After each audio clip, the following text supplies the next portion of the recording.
Hi, I'm David Goforth with Cooperative Extension Successful Gardener. Today I'm over in Daniel Stowe Botanical Gardens, which is less than an hour from parts of Concord. And I'm very pleased to introduce you to Kara Newport today. Kara is Executive Director here at Daniel Stowe Botanical Gardens, and certainly a good day to be out here and enjoying the gardens, Kara. Yes, thanks for coming. This is a relatively young garden. How about tell me a little bit of the history?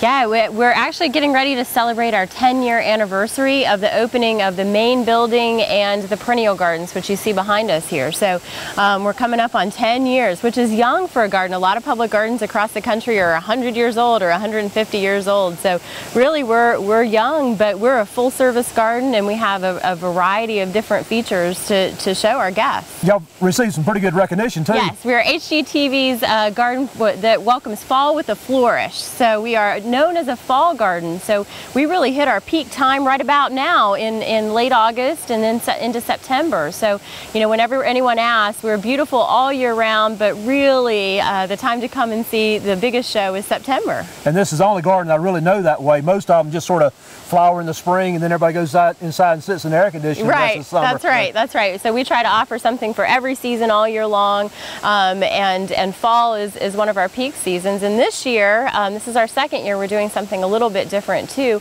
We're bringing butterflies in. So we opened a new conservatory last January, and we brought butterflies in last fall, and it was great. And so we're doing it again this year. So we'll have any given day, you'll be able to see several hundred to thousands of butterflies, and what we hope is that people get up close and interact with the butterflies, both in the conservatory and out in the garden, because they'll still be out in the garden as well. And that will start when? That starts September 4th. And runs so it runs through October 11th. So it'll be September and October, and it'll be a great exhibit to come out and see. Now the other thing y'all picked up fairly recently is the Holiday Lights event. That's right, too. Holiday Lights. It's funny, as a garden, winter has become one of our biggest seasons, because we get thousands of people that come out for Holiday Lights. Holiday Lights starts the day after Thanksgiving through the end of December, and this year we're going to be open every night, 5 to 9. Weekends we're open until 10, and basically we decorate the garden with over 500,000 lights. And in addition to that, we have all kinds of things. We have music and entertainment. Santa's here. We have coffee at a coffee bar. So it's just a fun family activity. It's becoming a new family tradition, we think, a way for people to get out and get together, and it's really great for all ages, young to older. It you know, really doesn't matter. You can enjoy it. And if somebody hadn't been here in 2 or 3 years, they haven't seen the conservatory either. That's right. The conservatory opened, it's been a year ago in January, so we're coming up on 2 years. And the conservatory is open all year round, but it allows us to really feature orchids. It's an orchid conservatory.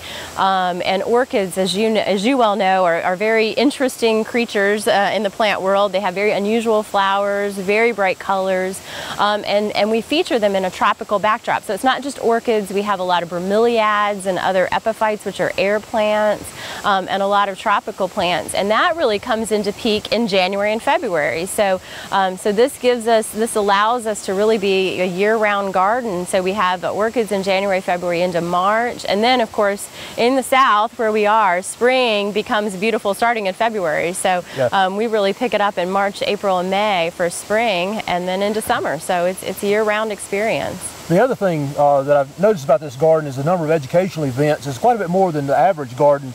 Public garden has. It's true. A lot of continuing ed. Right. We have a number of educational programs. We offer anywhere from 5 to 10 classes a month that you can take on a variety of topics. So that's going on all year round. On top of that, we have lecture series.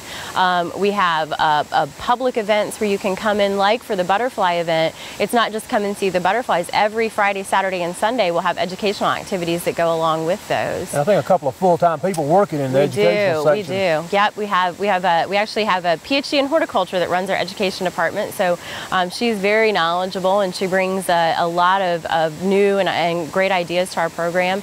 And of course, we also have school groups that come in, and I know that we bring school groups from all around the region. So a lot of folks from up in your area come down. We just finished a teacher training, so we're doing a lot to be a service really for the community from an educational perspective. If somebody was just coming down, there is an admission now. What is that? There is. Admission starts at $10 for adults and then goes down from there. We have membership, which members get in free all year round. We do offer discounts like senior discount, AAA discount. So we always have some kind of special going on too to make it affordable for everyone. And evidently it is, because you were telling me the number of people have actually increased. It has. During this recession. It has. I really feel like that people are looking for great things to do with their families. And really also getting back to the garden, you know, getting into gardening and green and supporting the environment. So we've really seen an upturn in attendance, and we're very pleased that we actually have crossed the 100,000 mark. We get over 100,000 visitors a year now, and a lot of our visitors come from the region, but they also come from all over the country. In the last few months, we've had visitors from all 50 states. So, so that's pretty exciting too, that we're a regional destination. Yeah, there's quite a bit of art in this garden too, or at least some art that it sort of impresses me, what art I've seen here in the garden. There is, and there's such a natural connection between art and the garden, and the garden's just such a beautiful setting for art. In the conservatory, we have several glass sculptures that were donated to us, and then I think we have about 12 additional pieces that are permanent pieces throughout the garden, and our plan is in the future to start bringing in some more art-based exhibits. In fact, we have a fun one coming up next year that I hope people will participate in. It's called Come Sit a Spell, and the idea is in honor of the southern front porch. So things like rocking chairs, benches, different ways to view the garden are going to be part of what we're asking people to submit. We have 5 categories. You can be an artist, but you can also just be a family group and submit as a family group. Youth artists, school groups, and then corporations and businesses can also submit. So we have 5 different categories people can submit to, and there are cash prizes associated with it. And next spring through the summer, we'll be displaying all those benches and things throughout the garden. Our deadline for submission is September 1, but we're allowing a little bit of an extension for that because we've gotten such fun things in, and we really hope to have between 25 to 30 different pieces, maybe even more if we can't turn them away. So far we've gotten some really unique and interesting submissions. I'm still looking for a swing. I haven't seen the swing yet, but if anyone's interested in that, it's on our website. We have information on our website. Okay. Most of the time, I reckon people come here to the gardens, they go through the visitor center there, they go back to the Canal Garden is probably the first thing. That's sort of, to me, the most impressive memorial thing about the garden is the Canal Garden. Yeah, it's what's behind us here, and it's really a core feature of the garden. The Canal Garden is also what really hits its peak in September. It's planted with a lot of what are known as perennial tropicals, the bananas and palms and things like that.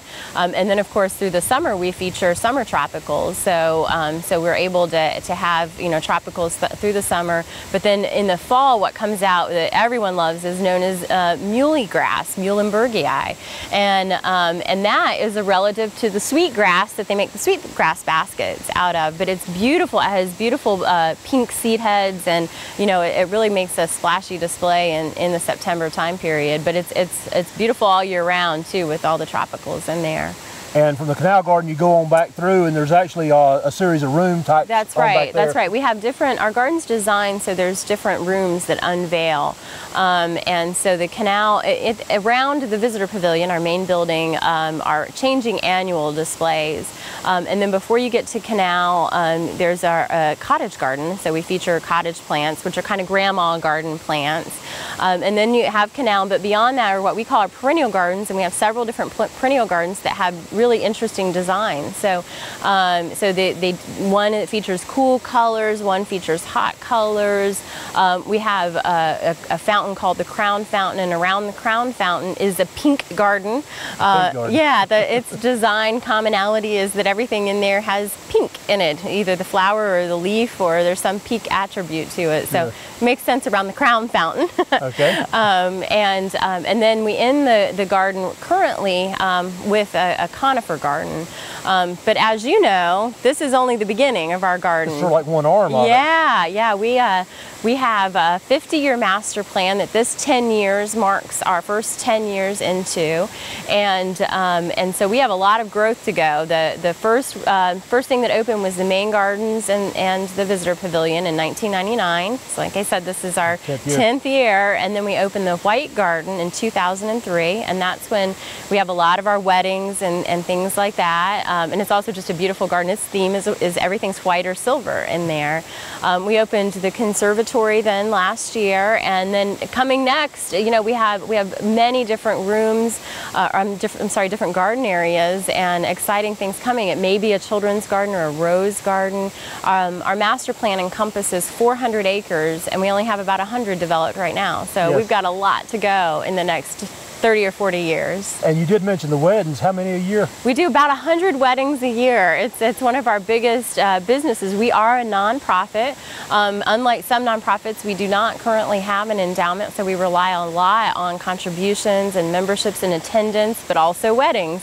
Weddings and other events, corporate events as well, are part of our base business. So we had 2 this very weekend, and through the spring and summer, we'll do 2 to 4 weddings every weekend.